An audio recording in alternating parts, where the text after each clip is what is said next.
I'm delighted to be here. My name is Madeline Dean. I'm a freshman member of Congress serving Pennsylvania's 4th Congressional District. It is my pleasure to be here with the sponsors of this event and with all of you to talk about migraine particularly in women, and the stigma surrounded with it, and the need for research and destigmatization. And even though the focus here is on women's health, I want to let you know that I have come to know this issue better because of 2 members of my family who have suffered from migraine. My dear Uncle Walter, who is now deceased, he was my dearest friend, but in his lifetime suffered chronic cluster headaches. And my own son, Alex, who is 26 years old and has suffered migraine for a very, very long time. So I know the debilitating nature. I know the mystery that surrounds headache from a layman's point of view, from a mother's point of view. I'm the vice chair of the Bipartisan Women's Caucus. So on behalf of our chairs on both sides of the aisle, we are delighted to participate in this event to do what we can to raise the issue. In the context of women's health, we know that number one, there is a stigma associated with migraine. I had the chance to meet with a constituent of mine, a woman who is a patient suffering migraine, and with her physician. And we know the stigma surrounding it because of the mysterious nature of it, the lack of understanding of the disease, and publicly the lack of understanding of the complex nature and the debilitating nature of the disease. So we have to do everything we can to make sure that folks recognize this for what it is, very often extraordinarily debilitating disease that impacts women more than men. Women are 4 times more likely to be diagnosed in the context of Emmy CFS. 75% of migraine patients are women under the age of 45. It is the 2nd leading cause of disability. And when you think about that, certainly it is a physically disabling problem, but we see also the extraordinary ramifications on a woman's economic health, that what happens to her pay, her wages, her advancement within careers when one is debilitated with migraine. We know that research is important. We have to help the over 28 million women who currently struggle with the disease. Our research is underfunded in my mind, and I think in all of yours as well, in part because of the stigma, in part, but literally because of disbelief, which is kind of unbelievable. That's a little bit of a circle that I took myself down. And there is no cure or FDA approved treatment for MF CFS.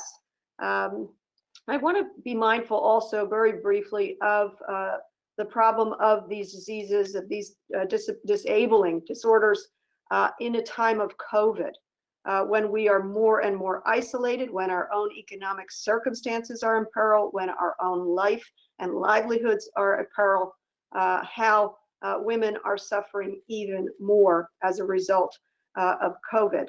How important telemedicine is. I'm so pleased to have been a part of passing resources and relief to make sure that those who suffer ME/CFF, migraine, and all other kinds of disorders are able to continue their medical treatment as best as possible through telemedicine.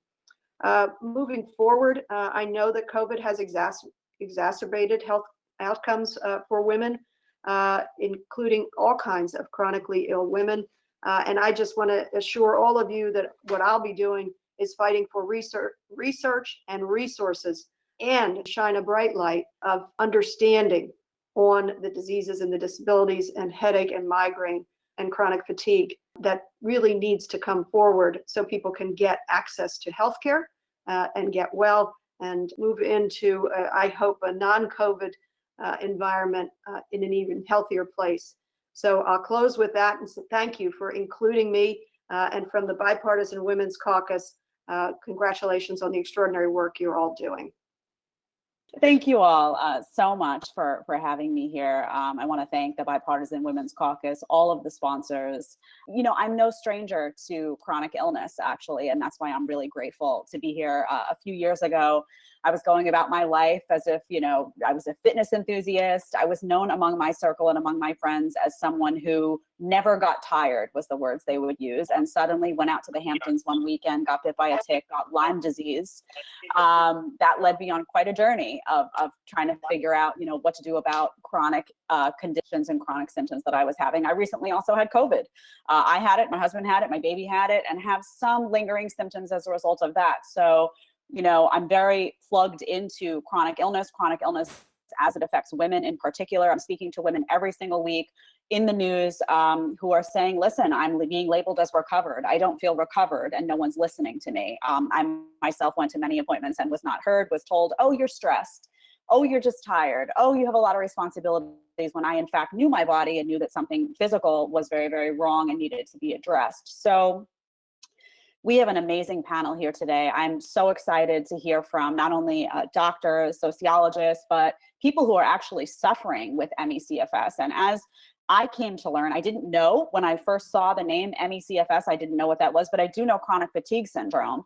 And that is what it was called for many years. I had many people I knew who suffered with chronic fatigue syndrome and found no answers, suffering with debilitating disease, couldn't get out of bed, couldn't do their jobs, couldn't walk to the kitchen to prepare dinner for themselves or their families.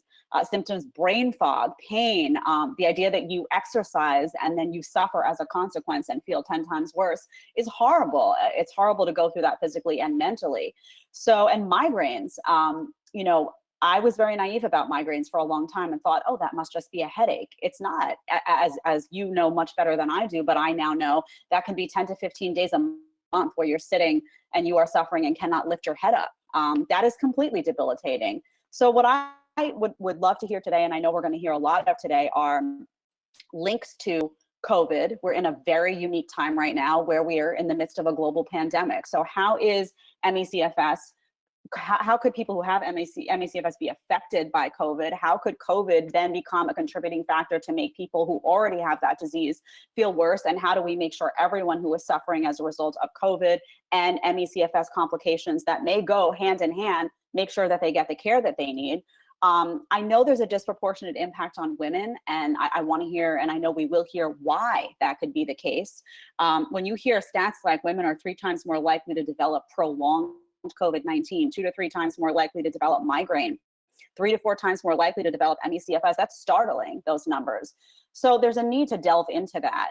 And I hear many stories every week of women saying that they go to the doctor and they don't feel heard. They're talking about these symptoms and they don't feel heard. So why is that? Is there some sort of implicit gender bias that's going on that is inhibiting not only the proper diagnosis of these conditions, but the proper treatment of these conditions, particularly for women and for women of color? And we're going to get into racial bias as well, and how that comes into play, and how that has potentially come into play for people on the panel who've been battling with these conditions and because of implicit racial bias in our system and in the system at large have been unable to get the proper care that they need.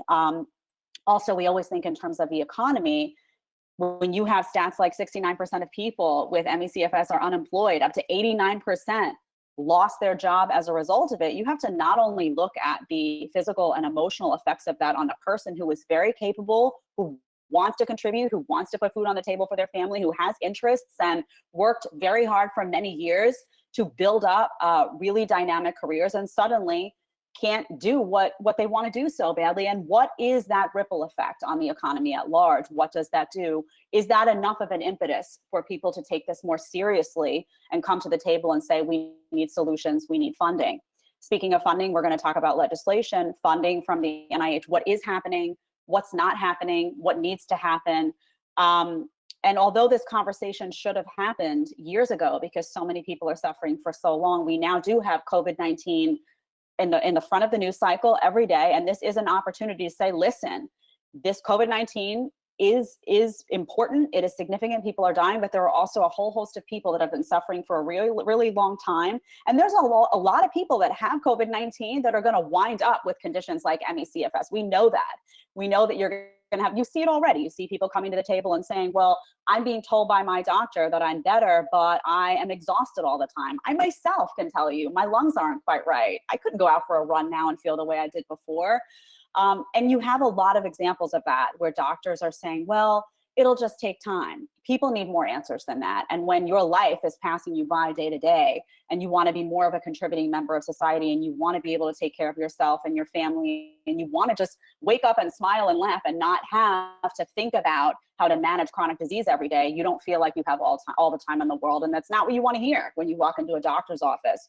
So we have a fantastic panel today. I am very excited to hear what they have to say, very excited to focus on not only enlightening people as to what happens in the body with these diseases and why certain groups of people are suffering more than others, but solutions, because ultimately things aren't going to get better unless we say, okay, this is the problem and we need to fix it. So thank you so much for having me here. And I hope to guide the discussion as best as I can and to tap into what I know these panelists are going to have to say that is going to be extremely enlightening in the best way that I possibly can. Thank you so much. Hi, everybody. It's a real honor to be here today. I am a sociologist. I'm a medical sociologist, and I've been studying and been studying women's health issues for over 20 years. I always begin my classes at Rutgers by explaining that disease is never just biological. It's also social, political, and economic, and always deeply political. So this year, I think I'm just going to have the pandemic teach my class for me. The pandemic has revealed these deep structural issues in our healthcare system and profound inequities in how healthcare is allocated and how much risk we have in getting sick. But in doing so, I really hope that this has also given us an opportunity to build a more just healthcare system and build better healthcare system. So in the time that I have, what I really want to do is help provide a language and help provide a framework for understanding how gender bias operates structurally and ensures that women, and especially Black women and women of color, are systematically underserved by our healthcare system. Gender bias is endemic in medicine, has been for a long time. And this gender bias is made even worse, and it's more complex, it's more dangerous if you are, when it's mixed with other structural disadvantages.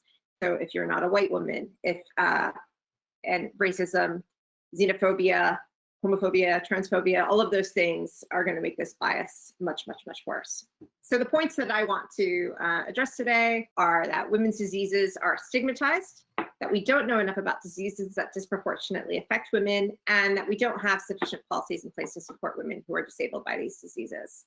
I think before I really get into these points, I just want to point out something I think important about these two diseases we're talking about, migraine and Emmy CFS. They share in common this notion that a lot of people just think that they're not that big of a deal. People think that migraine is just a bad headache. People think that Emmy CFS is just fatigue. But they're really both complex, serious, very disabling diseases. Migraine is a neurological disease. It affects the whole body. It makes you tired, it gives you cognitive dysfunction. It's not just a pain in the head. And it's also remarkably common. 40 million people have migraine, not just women, although women are 3/4 of the people who have migraine. So most of you probably either have migraine or know somebody who has migraine. And although some people just have a migraine attack now and again, there are people who have chronic migraine and who are severely disabled. Similar to migraine, people think that Emmy CFS is just fatigue, but it's really a devastating multi-system disease that causes energy depletion at a cellular level. People who have Emmy CFS are very likely to be disabled. This is not normal fatigue. So just to be clear about that. Women and women's health have long been systematically ignored in medicine.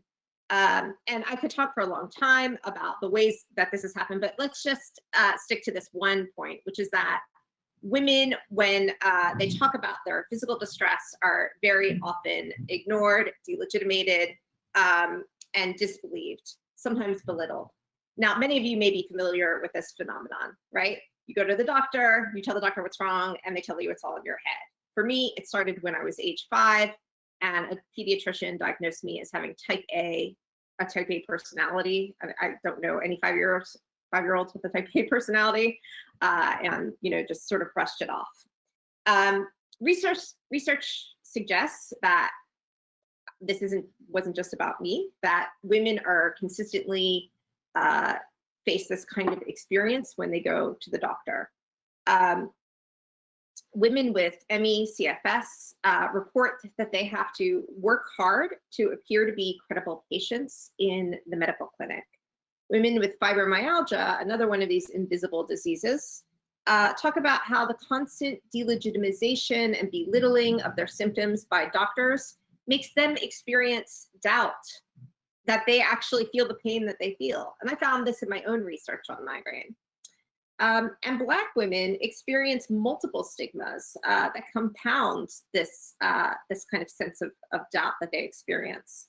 So in addition to just the bias that women feel, Black women also have to deal with the stigma that maybe they're on welfare or maybe they're a drug seeker.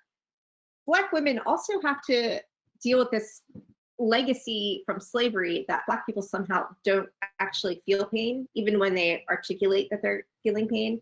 And then counterintuitively, Black women also have to fight this misconception that they suffer so much in real life that they can handle more suffering. So racism complicates this problem of gender bias as well. Now, not surprisingly, I'm reading reports that women experiencing long-term symptoms of COVID-19 are facing the same kind of belittling. Now, these gender stigmas are deeply ingrained in our culture. We sometimes think of these overt examples of sexist images as a part of our past. So, when you think about sometimes gender bias, you think about these old 1960s advertisements like this one, about this woman who has a housewife headache from doing her chores. You can see that, she's ironing, she's doing her dishes, she's doing her laundry. No wonder she has a headache, but she takes a pill and there she can go on a date with her very handsome, adoring husband. But these gendered stigmas are really not part of the past at all. They're very much a part of our contemporary culture.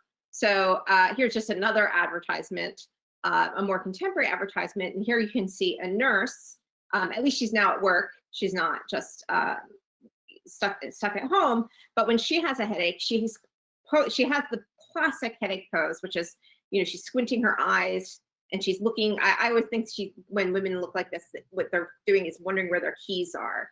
And she's in a dark room and her back is turned towards all those babies. She can't care for the babies. But after she has a pill, look, the room is warm and lovely, and she can do that thing that women do so best, which is care for a baby. So this kind of gender bias persists. Now, this kind of gender bias, if I had time, I would show you how this bias exists in medical textbooks, in medical interactions all of the time.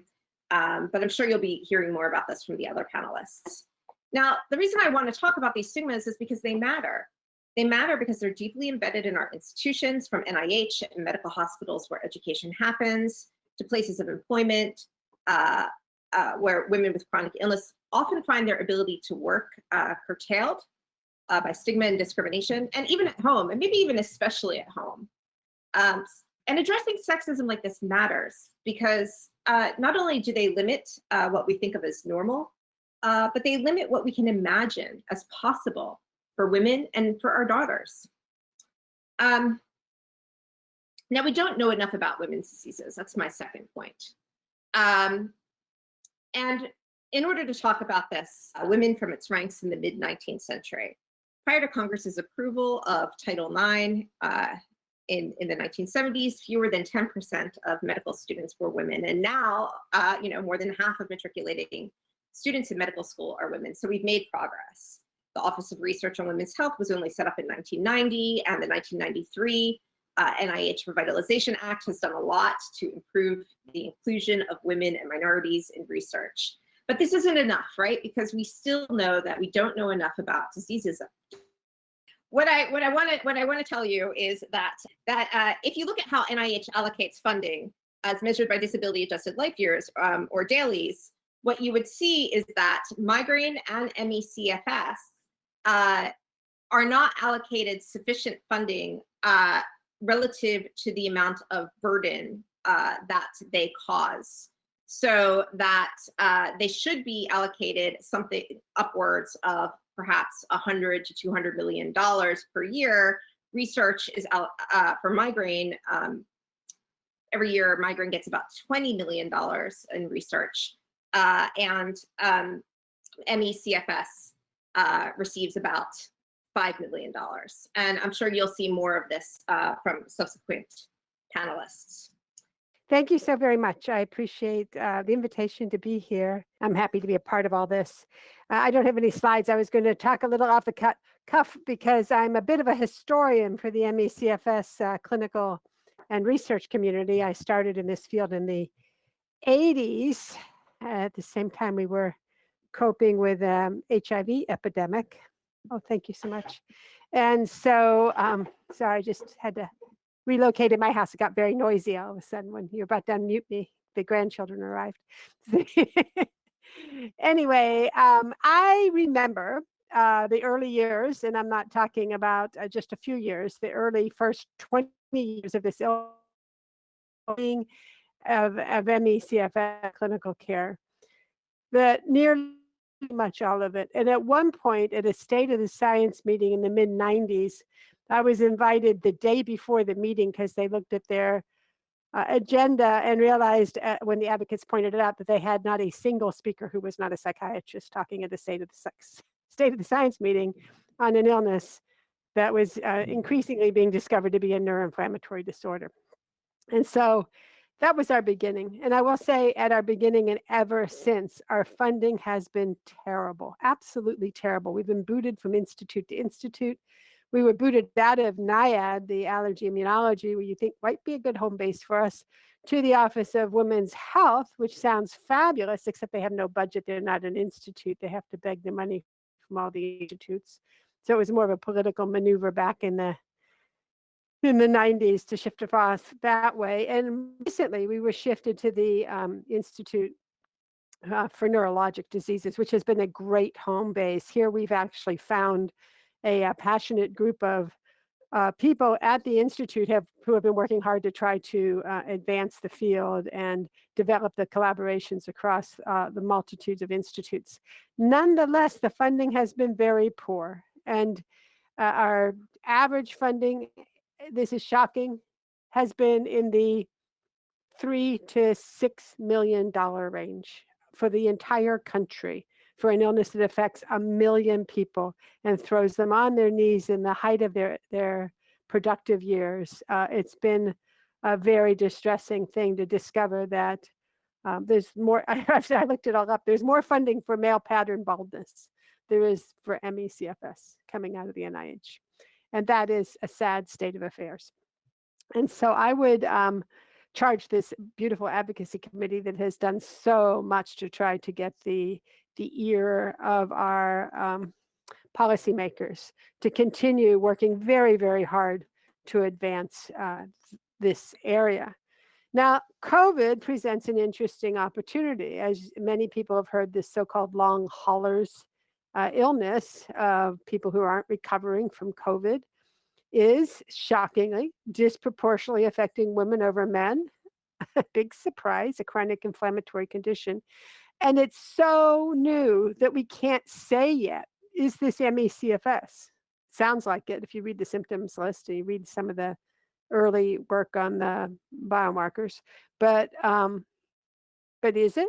We don't know. The work has to be done.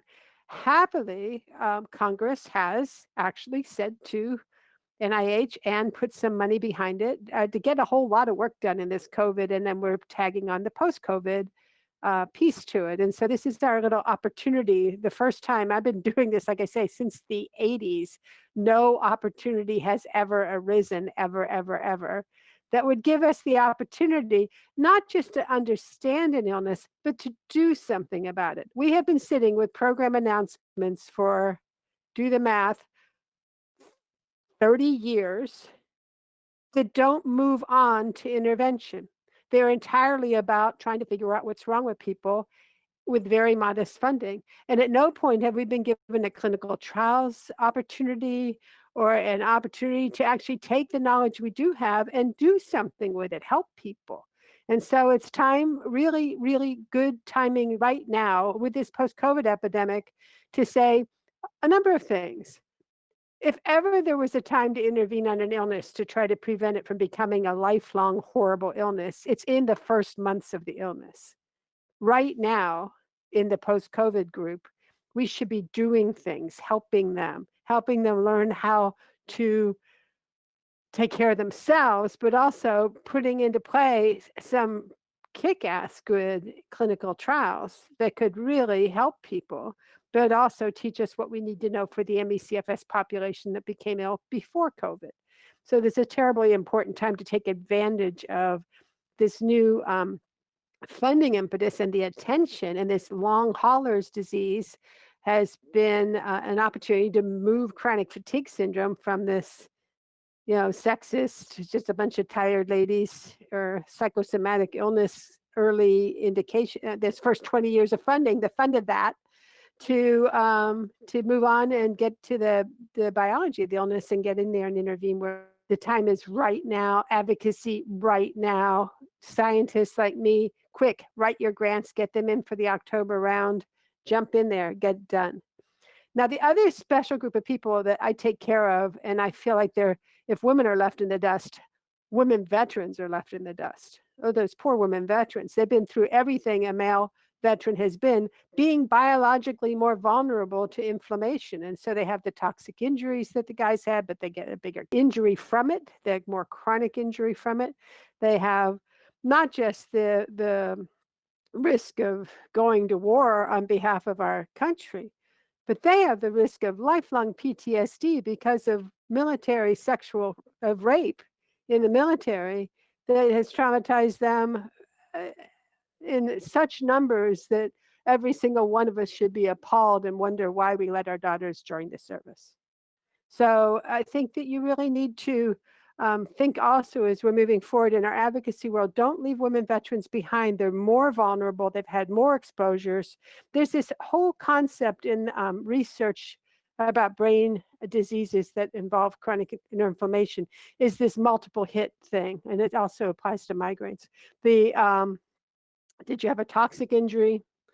Did you have a traumatic injury, like a automobile accident or traumatic brain injury, even very mild? Do you have repeated injuries? And then all the things that really make that worse, if you don't have an anti-inflammatory biologic response at that time that's rapid and quick and good, you're going to be more likely to fall into a chronic disease state. So women are biologically more prone because we have less natural anti-inflammatory. We have no testosterone to speak of, which is very anti-inflammatory, and other hormones that are normally made that can be protective. And so there's a reason why women are more vulnerable, and it's a focus of a lot of research to try to better understand that vulnerability. But let it be said, women are more vulnerable to having chronic disease happen from an acute injury in your brain. And so that's very important.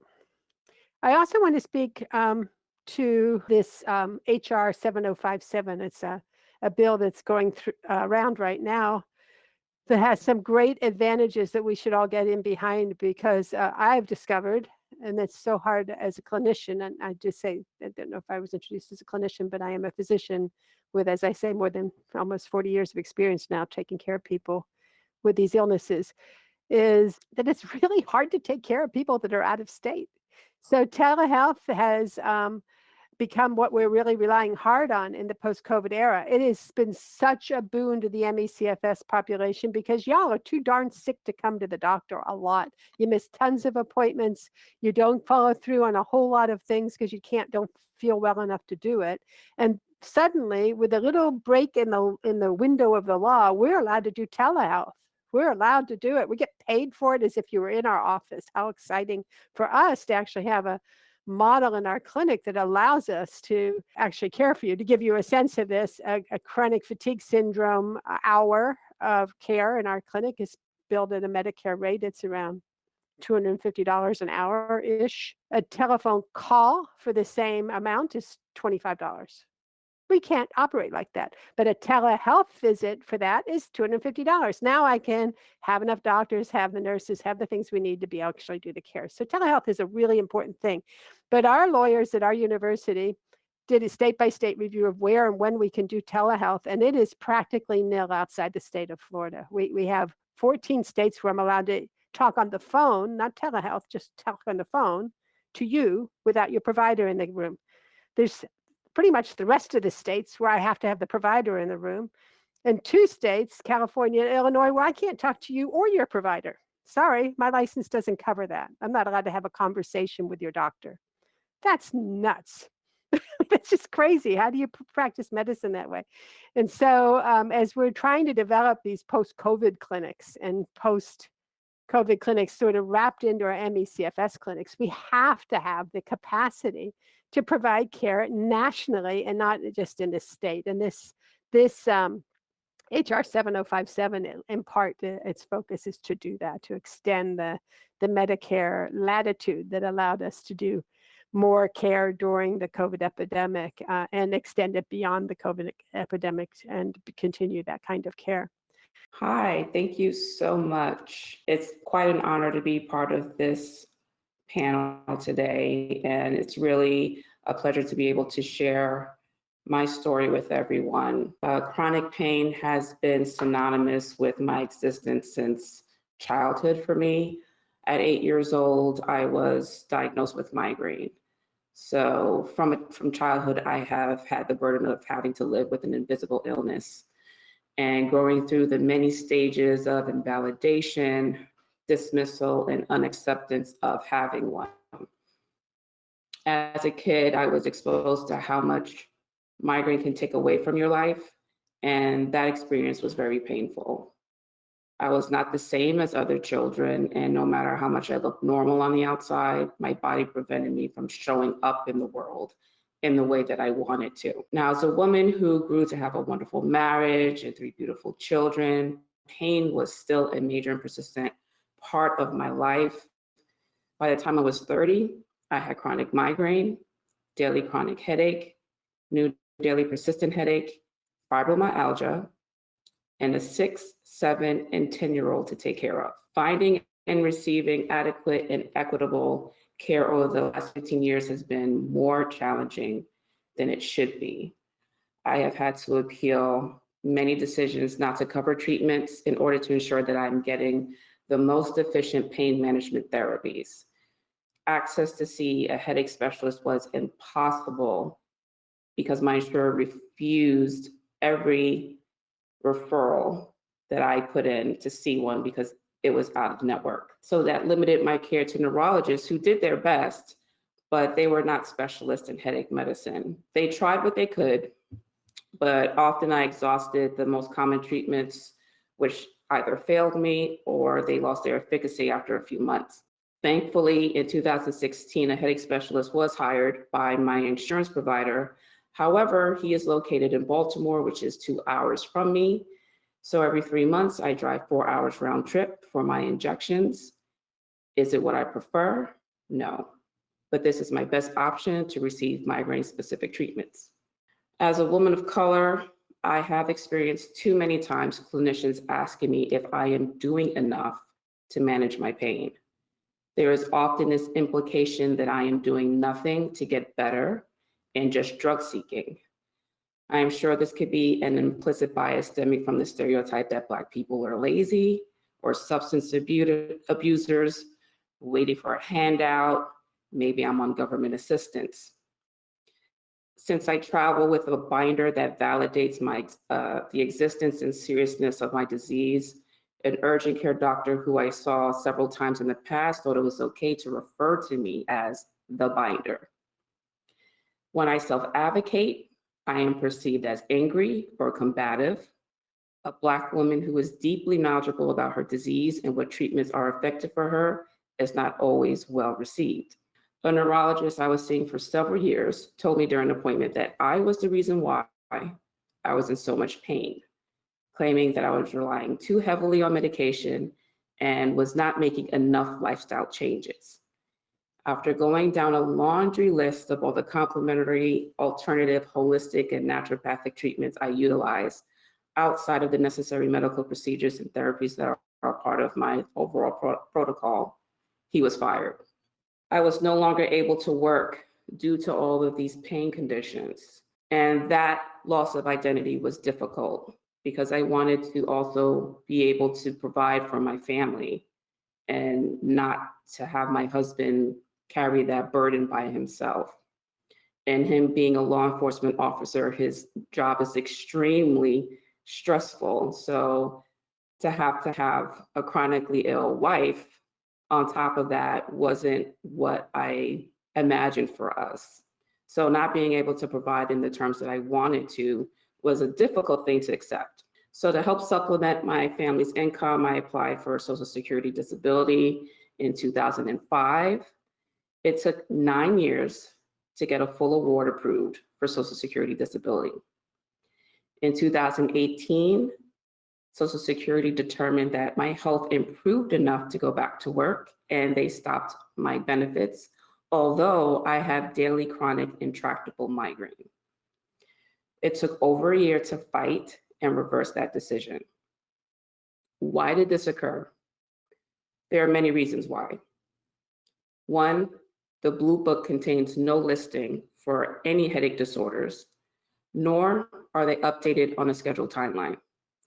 The patient's voice is not a part of the disability evaluation process. The Social Security Administration discriminates against people with invisible illnesses by only using signs and not symptoms to determine eligibility. During my first eligibility hearing or determination hearing, the judge asked me, why did I have more children if I knew I had migraine?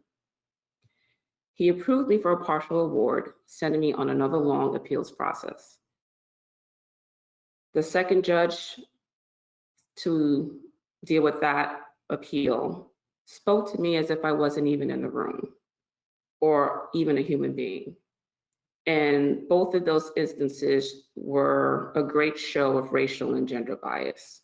And it didn't stop there. After my approval, I had to undergo several disability reviews, sometimes twice in 1 year, to prove that I'm still disabled.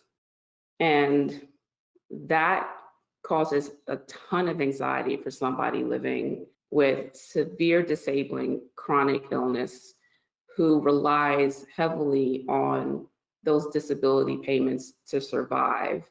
Yet you have this administration that blatantly does not believe you and forces you to prove it over and over and over again. On top of that, I'm having to prove my pain in the clinical setting as well. It's exhausting. The Alliance for Headache Disorders Advocacy is working on a proposed solution to these specific issues. There is Patient-Centered Disability Evaluation Act. It looks to address these inequities through 3 main avenues, including the patient's voice in determination of the disability evaluation process, the Blue Book having all listings updated at least every 5 years, and addressing the discriminating policy, which was also part of the 2019 ask during our Headache on the Hill, of only allowing signs and not symptoms to be used to support determination of step 2 of the 5-step sequential evaluation process. This is extremely important legislation, which will greatly improve the ability for many people, not just with migraine, but with Emmy, CFS, to be able to be approved for disability. Because so many of us are unable to work because of the disabling conditions that our diseases have us in. Since COVID, there has been an impact on the continuity of care for me. I have been unable to access infusion treatments or acute emergency care for several flares of migraine. I had to postpone necessary in-office treatments to help manage my daily pain. But what has remained constant has been the availability of telehealth services. And this has been an option for me for many years prior to the pandemic. And it has allowed me to keep appointments despite having high pain days and provided flexibility in scheduling and allowed me to see my therapist and pain psychologist who are both in different states. So I don't have to do these long drives in order to keep my appointments. Migraine patients have been early adopters of telehealth. It is an important part of chronic disease management. And expanding virtual care beyond this pandemic is crucial for people living with chronic illnesses, especially women and people of color who are often burdened with childcare, are essential workers and may not have access to equitable care. In conclusion, the life of a woman with chronic illness is one that comes with many obstacles. Unfortunately, there is no roadmap on how you traverse the many roadblocks thrown up against us when navigating the healthcare system. You are forced to learn it through overcoming access barriers and self-advocating through your pain. Being a woman, my pain is dismissed as distress. Being a Black person, my pain is perceived as not being real. The challenge is who is going to show up in the exam room and see and validate my disease, as opposed to only seeing my gender and race. Thank you. Good morning or afternoon, depending on which time zone you're in. I am Ashanti Daniel, a disabled registered nurse and single mother. Like many of the COVID long haulers, following a viral illness, I became ill with myalgic encephalomyelitis, or Emmy CFS, formerly known as chronic fatigue syndrome. Before I continue, I want to apologize in advance for any background noise. I am at the hospital as I speak, connected to machines, getting my IVIG infusion via the port in my chest. While we are on the topic of IVIG, however, I want to take a minute to discuss the cost of my IVIG infusions. Every time I come to the hospital for my infusion, I am here for 11 to 12 hours. With that in mind, how much do you think one IVIG infusion costs? Now's the time where I wish I was in front of a live audience, because I would ask a few of you to say your guesses out loud. Since audience participation isn't an option, I will tell you, it cost $46,000 to $48,000 per treatment. I receive 2 IVIG infusions per month, which means my health insurance, Medicare, because I am disabled, is billed nearly $100,000 per month for 2 infusions. Sadly, without insurance, it would be impossible for me and most Americans to pay over $1 million per year for the IVIG infusions I desperately need. Having health insurance that covers my IVIG infusions makes me one of the, quote, lucky ones. That is, as long as Social Security and Medicare remain intact. The cost of my IVIG infusions are just one example of how expensive Emmy CFS is and will continue to be, especially with the anticipated influx of COVID long haulers to our community, if more research is not done now to adequately treat, or better yet, cure Emmy CFS. I know that cure part is wishful thinking, but hey, a girl can dream. Believe it or not, there are currently 0 FDA meds approved specifically to treat Emmy CFS, 0. Not surprisingly, there are multiple FDA approved medications and treatments for erectile dysfunction, by itself a non-life-threatening condition that only affects men, unlike Emmy CFS, which primarily affects women and can be life-threatening. Okay, now let's switch gears for a moment and talk about barriers that make it difficult for women, especially Black women, to access and receive proper health care.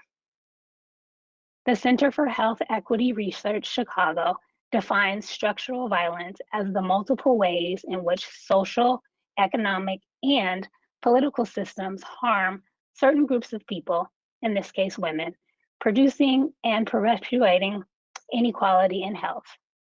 Oftentimes, instead of doctors admitting they are baffled by symptoms that cannot be easily explained and need to investigate further, they will dismiss women's health concerns, or worse, tell women their real physical symptoms are all in their heads. As you can imagine, this leads to negative sequelae for those women, including untreated pain and even death. A University of Pennsylvania study found that when women visited an emergency room, they waited 16 minutes longer than men to get pain medication and were less likely to receive it. I'm sure my fellow chronic illness sisters who are watching this right now are nodding in agreement. Now add being a Black woman to the equation and you get a double whammy, with structural racism being thrown into the mix. For those of you who are not familiar with structural racism, it is the historical and contemporary policies, practices, and norms that create and maintain white supremacy. The COVID-19 pandemic illustrates the intersection of structural racism and health and highlights why structural racism is a public health crisis and urgently needs to be addressed. Just listen to these COVID statistics. According to the Johns Hopkins Coronavirus Research Center, Black Americans make up 13% of the population in the states reporting racial and ethnic information, but account for about 34% of COVID deaths in those states. Now, this is only for the states that are recording and reporting racial data. I'm sure these numbers are much worse in reality. With the addition of COVID long haulers, many whom will be likely women and Black people based on the current statistics regarding the racial groups most affected by COVID-19, this public health crisis is going to grow exponentially if we do not do something now, or more like yesterday. Being completely transparent, I have to admit that although I am a Black woman, being a registered nurse gave me a false sense of security. What I am saying is, because I am a nurse, I felt I was immune to structural violence and racism in healthcare. That was, of course, until it happened to me.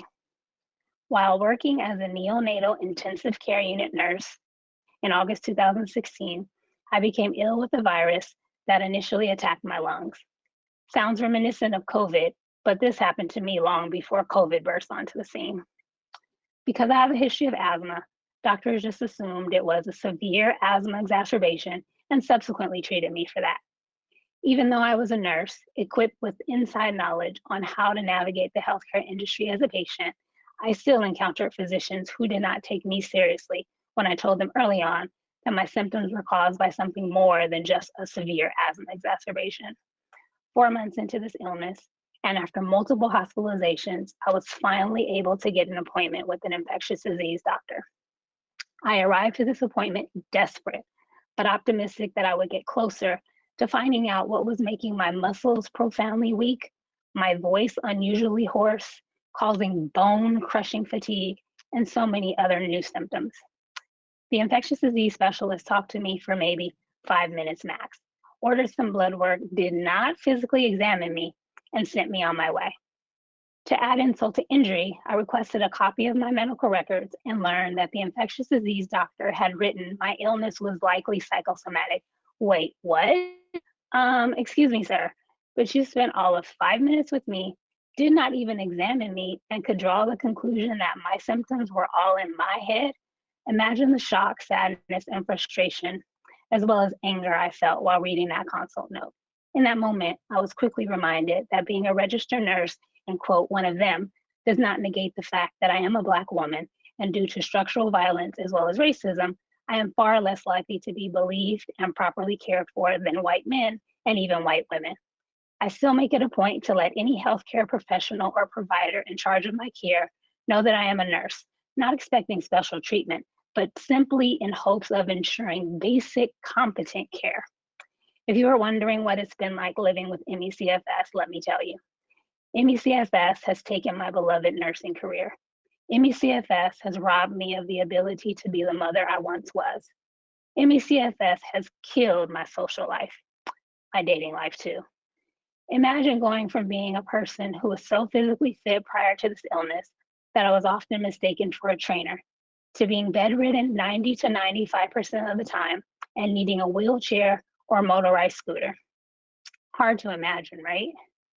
Additionally, this devastating disease has forced me to miss countless moments with my children that I will never get back. I don't get do-overs for all of the Penn State football games. Go Nittany Lions! I missed attending with my daughter, despite making plans to attend them from the moment she committed to Penn State 5 years ago. I don't get do-overs for all games my son played in and home runs he hit that I missed because I was trapped in my bed, too sick many days to even lift my head unassisted, let alone my body. Emmy CFS not only robbed me of moments with my children, by ending my career, it also took my ability to provide financial security and stability for us. In Southern California, where I live, a registered nurse with my education and experience easily makes well over $100,000 per year and close to $200,000 per year with overtime. Think about this for a second. In the 4 years I have been disabled by Emmy CFS, I have lost $500,000 to over $700,000 in wages. Let that sink in. In spite of everything Emmy CFS has stolen, I remain hopeful that more research will be done sooner than later, HR 7057, especially with the growing number of COVID long haulers. We must prevent history from continuing to repeat itself in regards to the structural violence against women, coupled with the structural racism against Black people in healthcare. Help Emmy CFS warriors return to the careers we love and miss every day. Help us be the parents we once were. For today's panelists and those tuning in, it is up to us to become the vessels of change.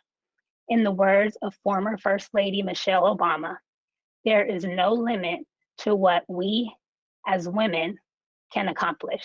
Now let's get to work. And last but certainly not least is Dr. Dawn Buse from the Albert Einstein College of Medicine, who also serves on the board of directors of the American Headache Society. Thank you so much for joining us, Dawn. The floor is yours.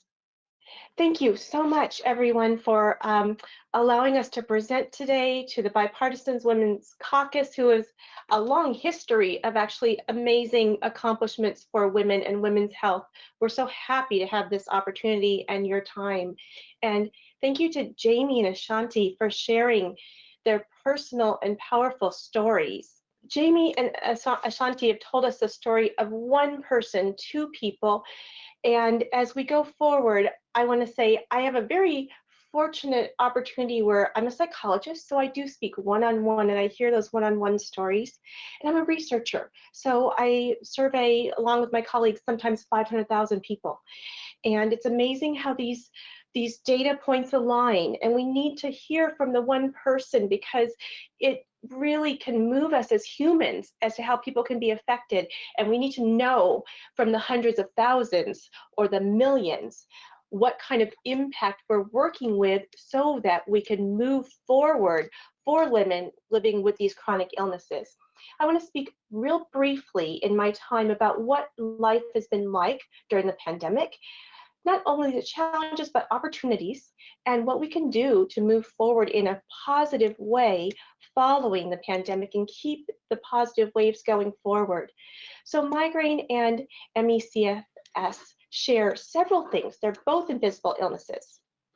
Everyone looks great. Everyone looks fine. You look fine. One of the most frustrating things that people living with these illnesses can hear. They can both be terribly disabling. Jamie and Ashanti both told us about losing careers that they worked so hard to achieve and that mattered to them, that supported their families, that were passions of theirs. They're costly diseases to individuals, as we just heard. We heard Ashanti's story. That is an incredible cost. And to society, both direct costs, like what the medications, what the treatment costs, and indirect costs. How much productivity did they both lose? How much income would they have made? These diseases are both under-recognized, underdiagnosed, way underdiagnosed, undertreated, and underfunded in research, as Dr. Joanna Kempner told us, and we can talk a little bit more about in Q&A. Terribly underfunded compared to the proportion of individuals and how profoundly they affect people. Migraine, real quick, 1 billion people around the world live with migraine. That's 30 million American women, 3-to-1 women to men. It's most frequent, common, severe in midlife, those years of productivity, the years where you are going to school, where you're maybe having a relationship, maybe having babies, caring for children, caring for aging parents. Women, we know, care for everybody. This is the time, the 20s, 30s, 40s, 50s, these busy decades when it's so disabling, and the World Health Organization confirmed it as the most disabling disease on the planet among people from 15 to 49 years old. Emmy CFS. Up to an estimated 2.5 million Americans live with Emmy CFS, mostly women.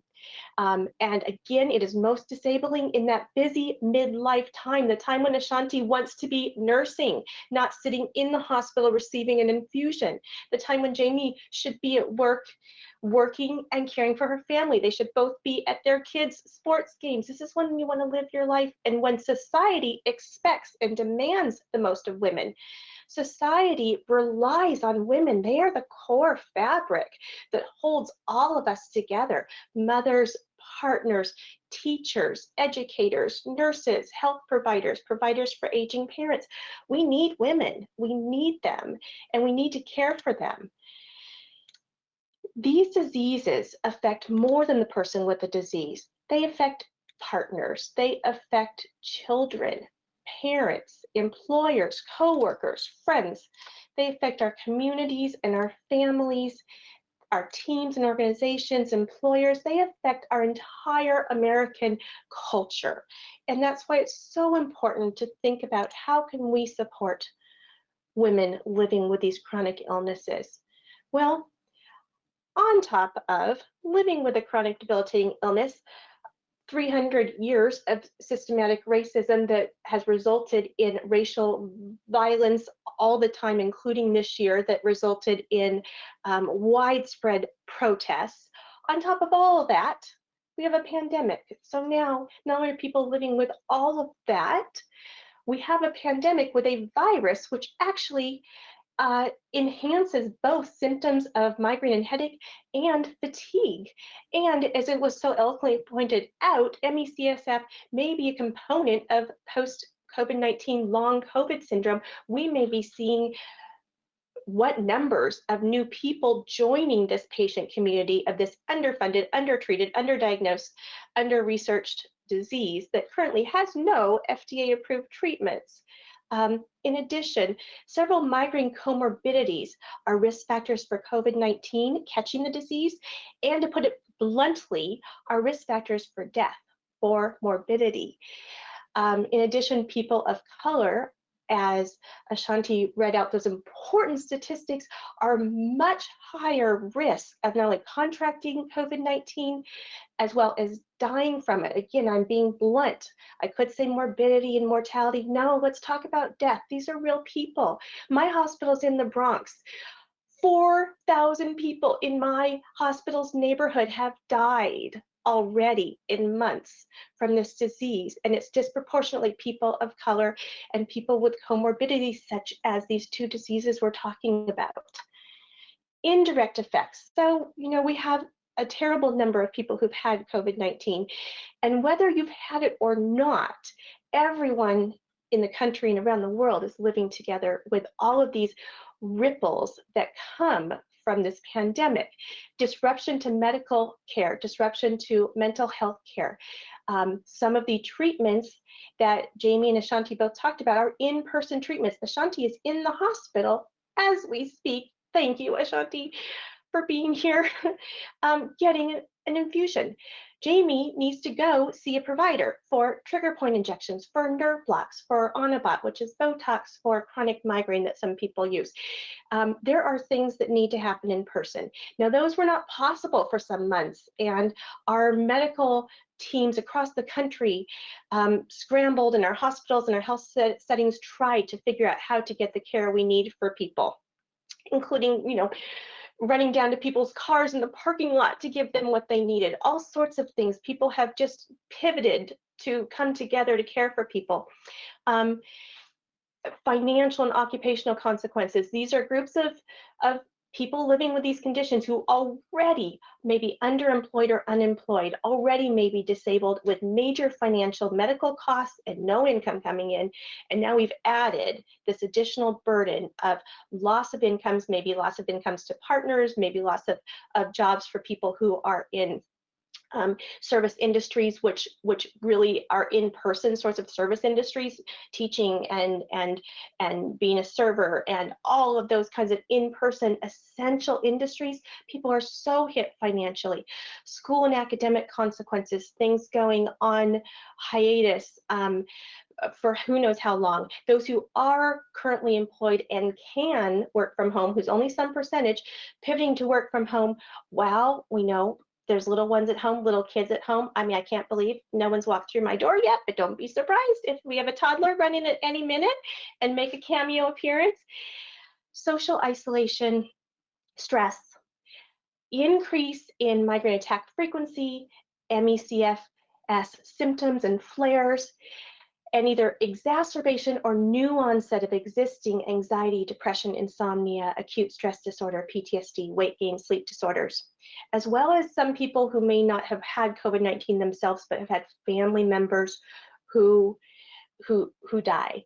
Lifelines during the pandemic. What has been good? Telehealth. Now, Jamie talked about already having some limited telehealth. And as we heard earlier, every state is a little bit different. One thing that's been good is that during this crisis, our government came together to lift some of our current limitations, and telehealth, whether it's web, phone, or other, or mobile health applications, have been incredibly well received. These are folks who a lot of times, even pre-pandemic, would have a hard time getting to an appointment, getting dressed and up and out when they feel terrible. And this really lifts the burden so that people can get the mental and the psychological or physical and the mental health care they need. So telehealth has been a real positive thing during this pandemic. In addition to insurers that did temporarily lift some of the usual restrictions, that's been helpful. For people who are working and who have jobs that you can work remotely, work or school from home has actually eliminated some of the more rigid time expectations. People have talked about getting more sleep in the morning, not having to get up quite so early to get dressed and get their kids to school, and that's a good thing for people with migraine or ME/CFS.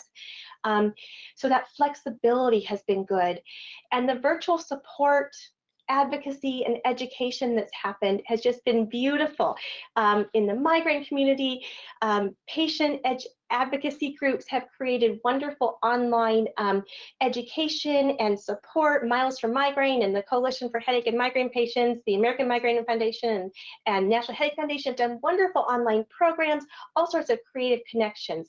So I like that in the midst of this dark storm, there have been some silver linings of coping that is working and helpful. And how can we continue this into the future? How can we support this large population living with migraine and or ME/CFS? Well, we can support continued flexibility in medical care. Several people this morning mentioned the House Telehealth Caucus bill.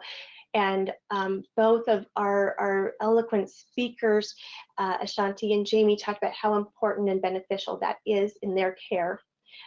When possible, continue to support work flexibility, whether it's telecommuting, flexible or asynchronous work schedules. And of course, we can't forget that a lot of women do have children. While a lot of childcare and school situations, especially this year, may be closed or virtual, we really have to think about how to continue to support people, especially women, but all parents in childcare. Jamie told such a powerful story about her really challenging experiences with disability, and want to think about the disability reform bill that Jamie mentioned and outlined. And we heard Dr. Kepner, actually both of our doctors, first off talk about that the NIH-funded research for these diseases are vastly underrepresent the both frequency and burden with which we have them and experience them in the American society. So our lessons, what were our challenges, what are our opportunities? Well, both of these diseases disproportionately affect women, especially in midlife. This is the time when we expect so much of women, when women give so much to society, a time of productivity, responsibilities, and caregiving. The pandemic placed an even greater burden on these challenges, especially for women living with these diseases, as well as women of color, and created barriers to medical care. but telehealth and other types of flexibility are very helpful, and it would benefit this large segment of our US population to carry these solutions into the future. So just to end on the note before we go to our Q&A, that we all know women are essential in our society, and supporting women with chronic illnesses benefits everyone. Not only does it benefit them, it benefits all of our society, and it's really the right thing to do. So we really want to work together to move forward in supporting women and creating positive change for people living with both of these diseases. Thank you. Really fantastic, just hearing all of your insight. And we have some great questions here. I want to get right to them. Question one we have from Danielle, who says, I was so pleased to see this panel highlighting women with chronic illness, and especially a diverse group of women with that experience. But it does seem like women are more likely to be the face of chronic diseases. Is that because women get these diseases more often? What about communities of color? I don't know if Jamie or Ashanti want to weigh in on that. Sure, I'll go ahead and tackle that one. So in the US, migraine disproportionately affects women more than men. So 20.7% of women versus 9.7% of men. And the burden of migraine is increased in Blacks and African Americans, where it's more frequent, more severe, and more likely to become more chronic, and associated with more depression and lower quality of life compared to non-Hispanic whites. Migraine is underestimated, it's underdiagnosed, it's undertreated, especially in groups that have been historically marginalized from biomedical research and treatment, such as people of color and women. So those are a lot of the reasons why you see women as the face of these diseases, but it does disproportionately affect those marginalized groups way more. And this is something that we definitely need to be discussing and really hone in on those disparities and what can we do to close those gaps. And like Ashanti said, it's talking about that structural violence that's in place and the systemic racism. Those are key components in making sure that these groups of people finally have adequate and equitable access to care. Okay, perfect.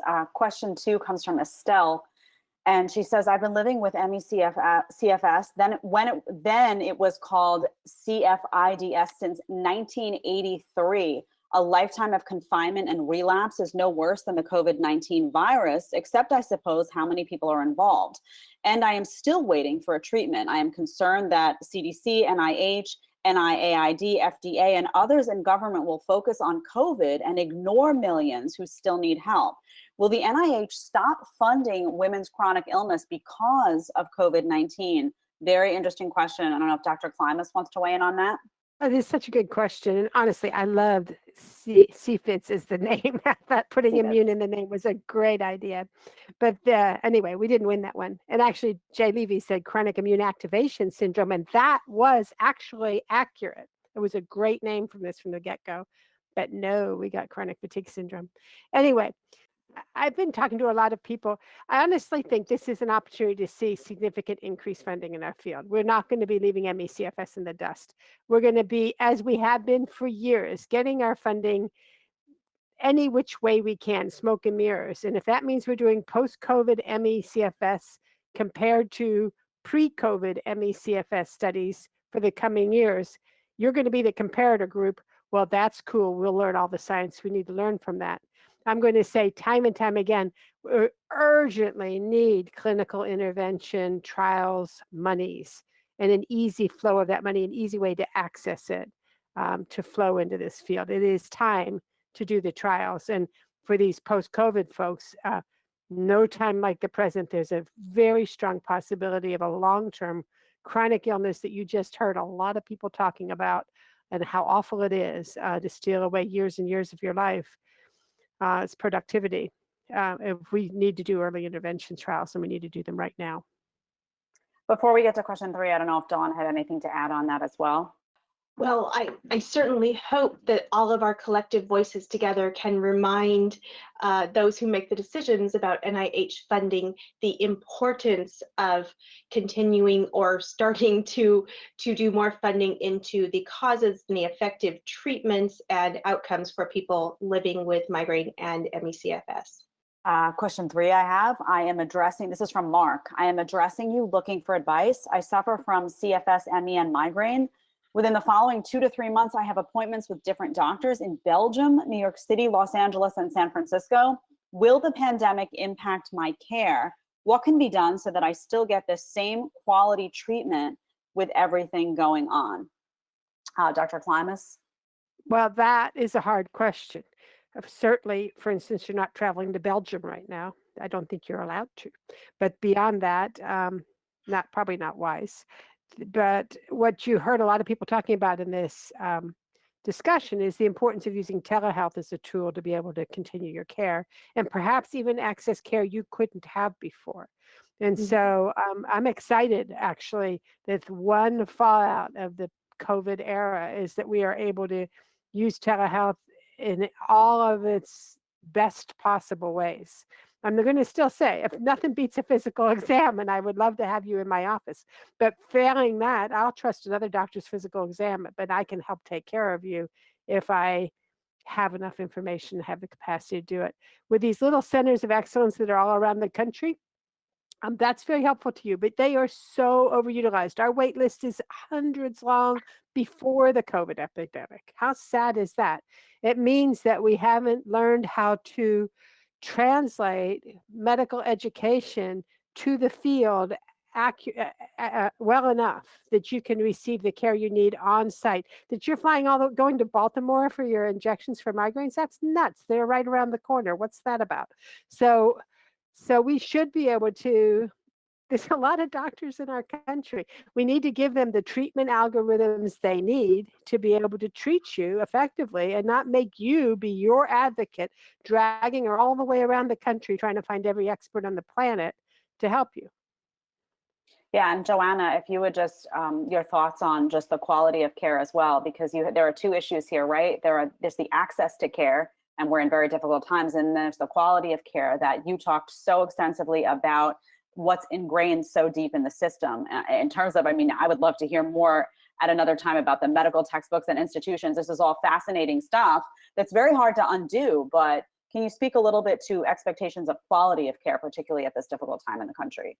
First of all, one thing that we haven't mentioned is that the stigma around these diseases that's gendered affects men as well, right? So when men with migraine go for treatment, they are thought that the whole delegitimation of these diseases means that when men go get help, they're also thought to have unimportant diseases. So it's not just about women getting care. It's that the feminization of these diseases means that nobody's getting care. So that's part of this. The other part is that there's not enough medical education. University hospitals depend on NIH funding. They're not going to hire specialists in areas where they're not getting funding. It lowers the status of these areas of specialty. And so this has knock-off effects. People are also medical students aren't interested in areas that don't seem interesting because there's nothing going on in there. So there are all these knockdown effects. So that has a little bit to do with quality of care. But I will say there is more to improving. When I listen to Ashanti and Jamie, there's more to improving their lives than also access to care and quality of care. There's a lot of economic issues here, and sociologists will always tell you that economic policy is healthcare policy. So, improving people's lives, especially during COVID and the pandemic, is also about making sure that women with chronic illness have all the things they need to be able to go to work, right? And maybe that's telework, right? Like maybe those are some of the other things that we can think about. This is an additional question that just came in. My name is Kelly, and I thank you for mentioning fibro.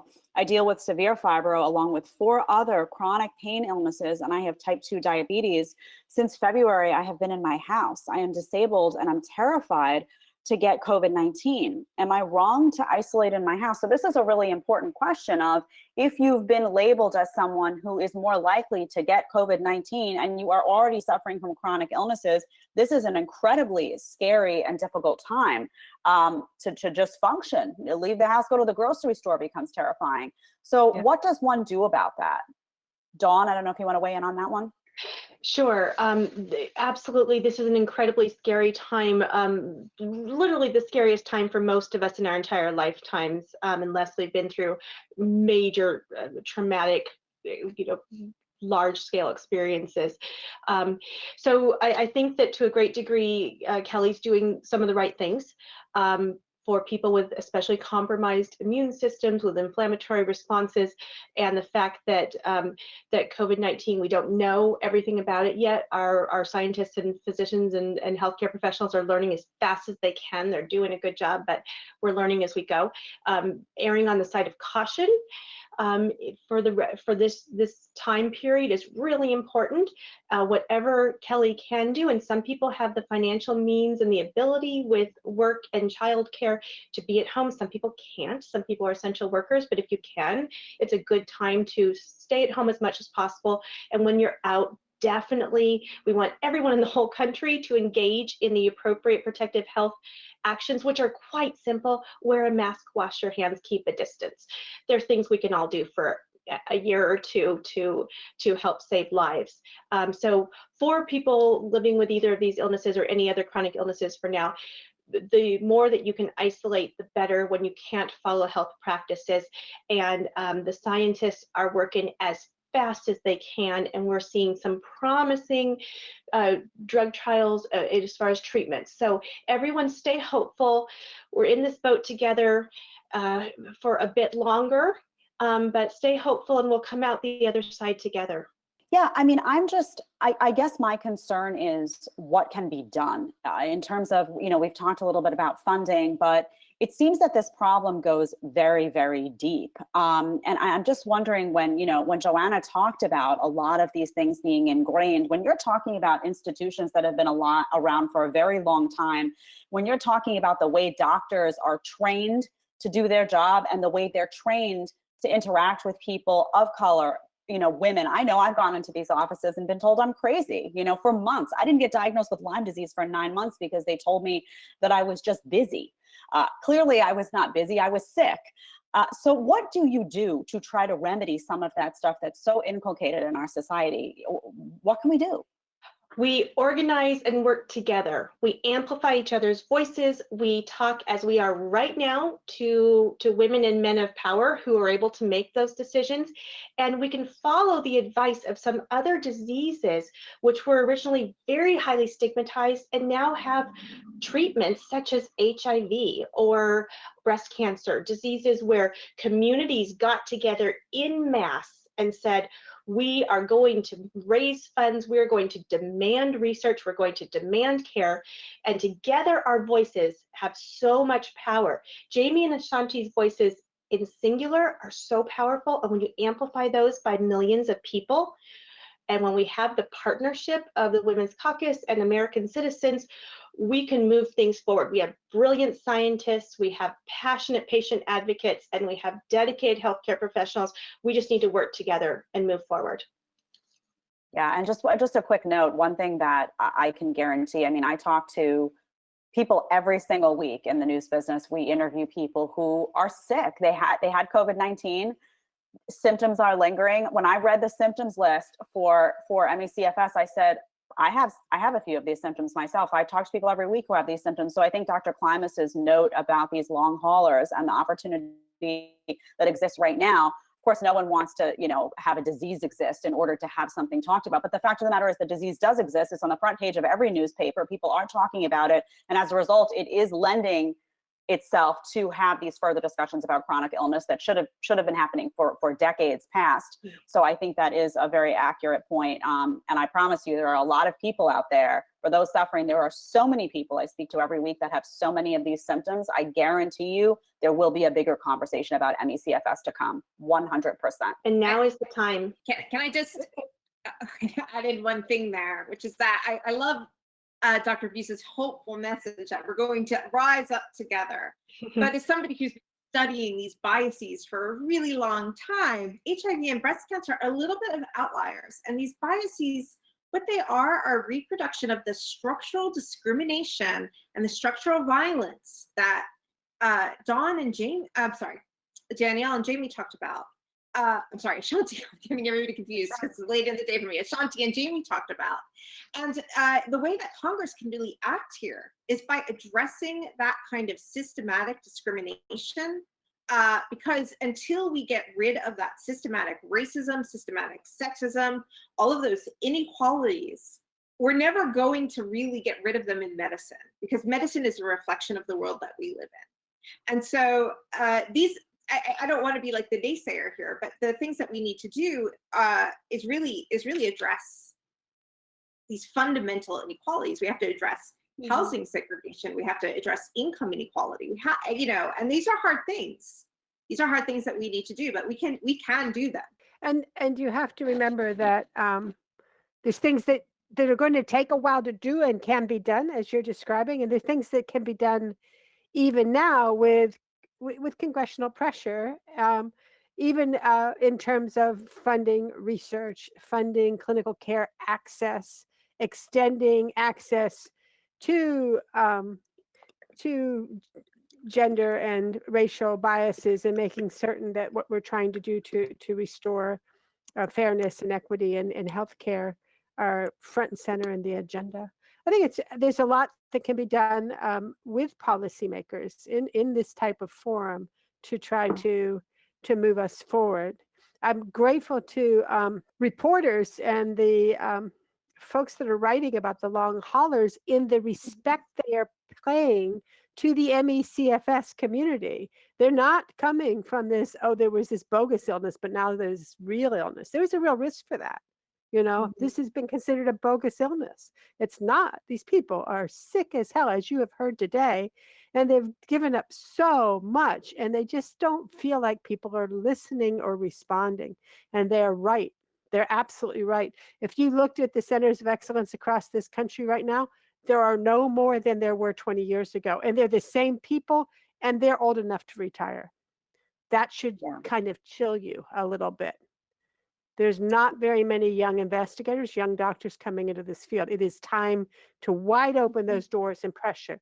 There was a time when aging was considered a not okay thing to do. And then NIH created a center of aging. They created all kinds of career tracks in aging. They made a lot of money happen for aging. And now it's like a kick-ass good area to be in academically, right? And we've learned so much. We could do the same for this, around women, around racial inequity, but also around these particular diseases as sort of the banner illnesses to show how badly it's been done.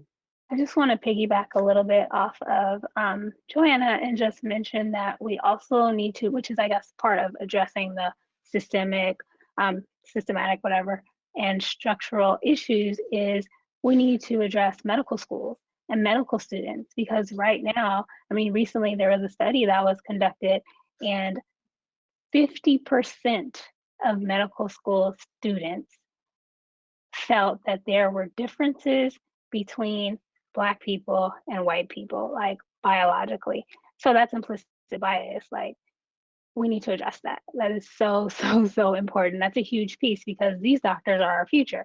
So if we don't address it at that level, we're going to continue to have this problem. And that's just one area of concern in terms of this public health crisis that we're in. Yeah, 100%. Just from where I'm sitting, this has been so informative for me, just to have so many different perspectives from a sociologist, from doctors, and most touching for me was just listening to Ashanti and Jamie, who've been suffering with this. When you hear things like, when I heard Jamie say, having to prove your pain, you shouldn't have to prove your pain. You should be able to go into a doctor's office and express that something is hurting you, and it's their job to address that. Hearing, Ashanti talk about, the cost, and the cost in terms of time. When you have a child, I have a 9-month-old, you don't have 11 to 12 hours in a day. You just don't have it. And to have to carve that time out, not to go out and say, you know what, I want to go do my nursing job and be able to, you know, do something really cool with my kid, or just feel good about yourself, take the day. You're sitting in a doctor's office in a medical facility right now. That's horrific. That should not be happening. We should be addressing that. We should be listening to people's needs.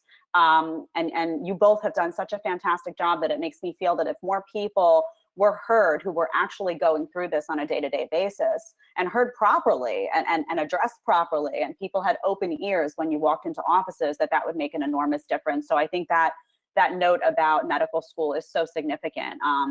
So I'm just grateful to have been here and had the chance to listen to all of you. I am not an expert on this disease, although I have my own set of symptoms that I maybe I'll come to one of the doctors at one point and say, hey, maybe I have this thing. You know, it's crazy what's going on in the world right now. But this won't be the last viral infection that triggers something. There will be another. And if people wind up with these post-viral syndromes, and disproportionately women wind up with these, this is not going away. So this has been incredibly informative and touching in many ways. And I'm so appreciative of all of you personally who took the time today to be here and share some really difficult and challenging stories that will hopefully open the hearts and minds of people, and open the pockets of the government to assist as needed. Thank you so much. That wraps up our presentation of women's chronic illness during a pandemic, a virtual roundtable presented in collaboration with the Bipartisan Women's Caucus, the Solve Emmy CFS Initiative, Miles for Migraines, and the Headache and Migraine Policy Alliance. We really appreciate your attention and time today. For those of you who did not have your questions answered, they will be followed up with directly from panelists, and we'll be floating out the responses as we get them through social media and other channels. So please be sure to follow the 3 organizations on social media platforms. In addition to the full recording of this webinar will be available on YouTube at www.youtube.com/solvecfs. We'll also make sure that link is shared through the email confirmations as well for those who registered in advance. Thank you once again so much for your time and contribution. If you have any additional questions or any comments that you were unable to share, feel free to email them directly to our organization at solvecfs.org. That's SOLVECFS at SOLVECFS.org. Thank you once again for your attendance. We really enjoyed having you and presenting this amazing conversation. Have a wonderful rest of your week, and stay safe and healthy. Thank you again.